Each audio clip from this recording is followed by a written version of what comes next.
Alright guys, so episode 15 ng ating bike shop visit.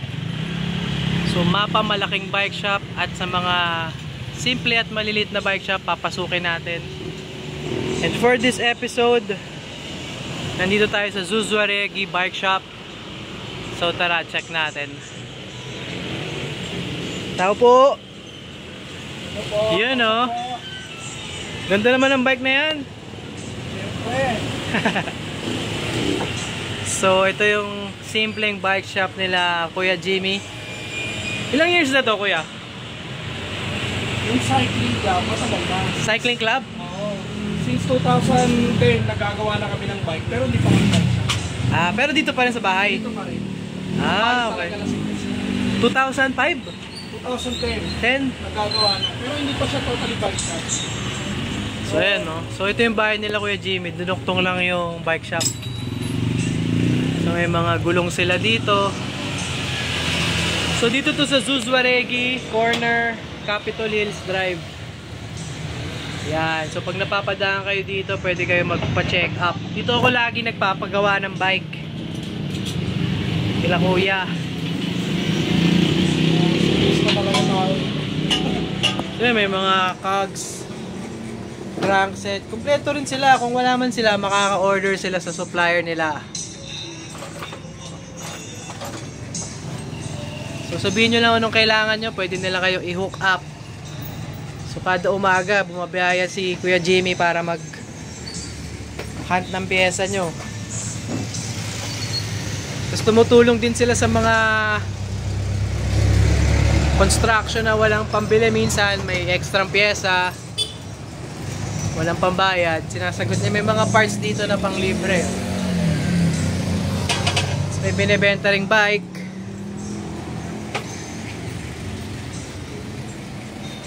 Chinese New Year. Dati wala pa mga lalagyan no? Ngayon dami ng mga lalagyan Ano tong nandito? Handlebar. So ginagawa yung gravel natin. Na-upgrade natin ng 700C para mas mabilis. 2010, 25 ano na? 15 years. Pero yung shop, since bago matapos ng pandemic, kalagitnaan ng pandemic yung shop. Ilan kayo sa grupo? Ano pangalan ng grupo? OBCC, Old Balara Cycling Club. Old Balara Cycling Club. May Facebook ba yun? Kanino itong frame? Ano lang yan? Paparitin? Viper.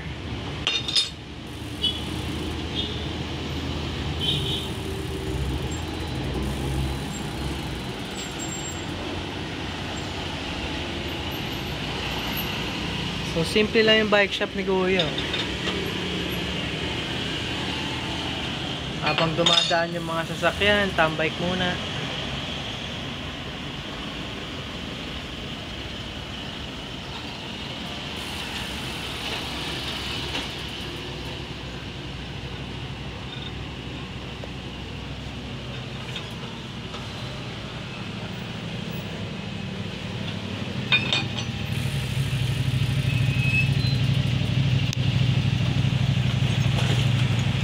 Kapit-bahay ko to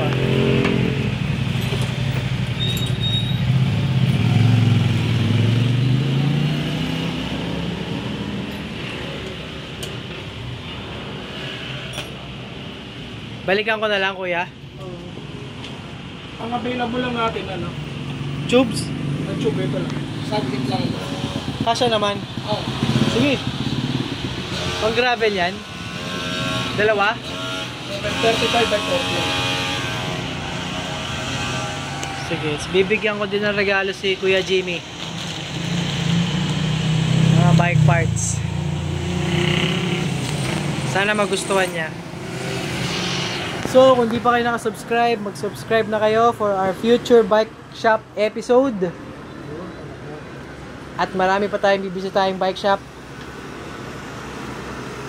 Ride safe.